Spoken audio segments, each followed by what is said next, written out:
भगवद गीता की शिक्षाओं के अनुसार दूसरों की चिंता करने के बजाय स्वयं पे ध्यान देना महत्वपूर्ण है, लेकिन कभी कभी दूसरों से अपनी तुलना न करना कठिन होता है। आपके आसपास हर कोई जानता है कि वे जीवन से क्या चाहते हैं। कोई सही रिश्ते चाहते हैं या अपने करियर में आगे बढ़ना चाहते हैं।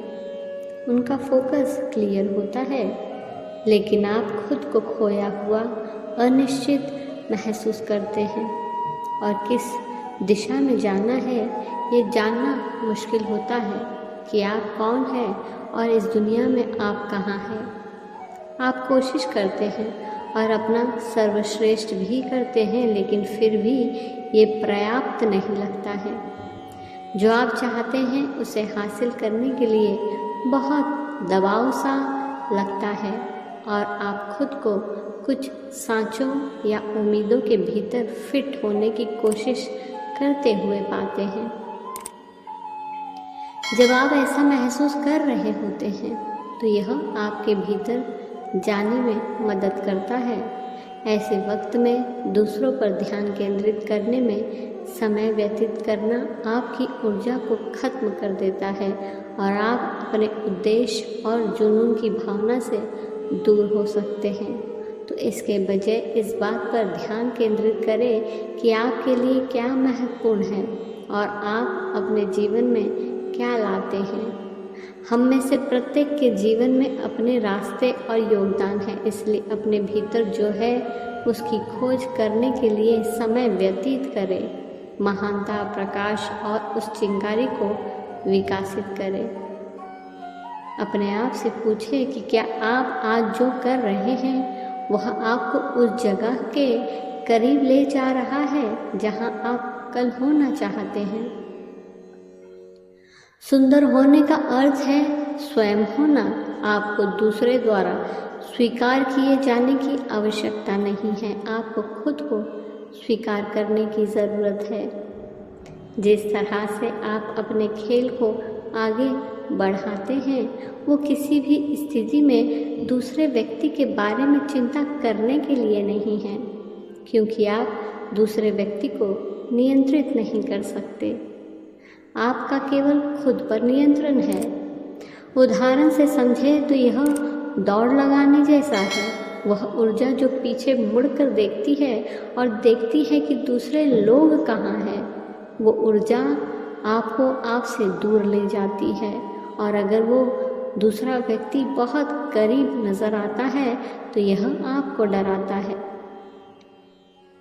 इसलिए दौड़ में अपना समय बर्बाद मत करो ये देखने के लिए कि दूसरा व्यक्ति कहाँ है या दूसरा व्यक्ति क्या कर रहा है।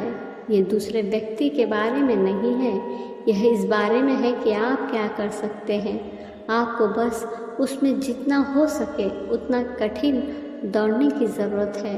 आपको इसे वो सब कुछ देने की ज़रूरत है जो आपके पास है। आपका जो भी पैशन है उसे करते रहें। सफलता का पीछा करने या दूसरों से अपनी तुलना करने में समय बर्बाद ना करें।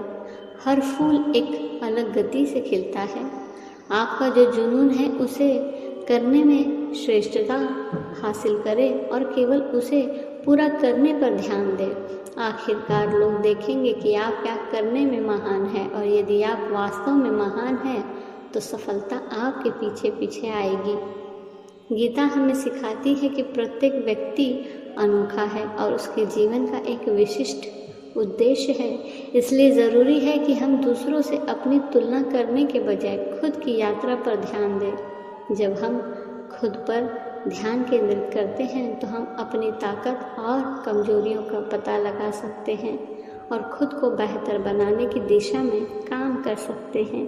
गीता हमें ये भी सिखाती है कि हमें फल की चिंता किए बिना अपने कर्तव्यों को समर्पण और ईमानदारी के साथ करना चाहिए। जब हम परिणाम से खुद को अलग कर लेते हैं तो हम स्पष्ट दिमाग से अपने कर्तव्यों का पालन कर सकते हैं और परिणाम के बजाय प्रक्रिया पर ध्यान केंद्रित कर सकते हैं।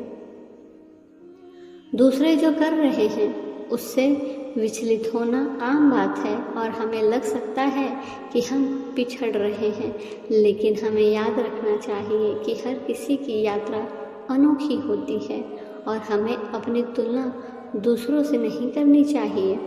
इसके बजाय हमें उनकी सफलता को प्रेरणा के रूप में उपयोग करना चाहिए और अपने लक्ष्य को प्राप्त करने की दिशा में प्रयास करना चाहिए। गीता आत्म अनुशासन और आत्मनियंत्रण के महत्व पर भी जोर देती है। हमें अपनी इंद्रियों को नियंत्रित करना सीखना चाहिए और अपने आंतरिक स्व पर ध्यान केंद्रित करना चाहिए।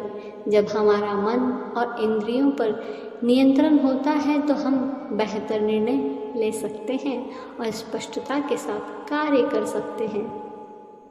इसलिए आप खुद पर, अपनी यात्रा पर और अपने लक्ष्य पर ध्यान दें। दूसरे क्या कर रहे हैं इसकी चिंता न करें, बल्कि उनकी सफलता को प्रेरणा के रूप में इस्तेमाल करें।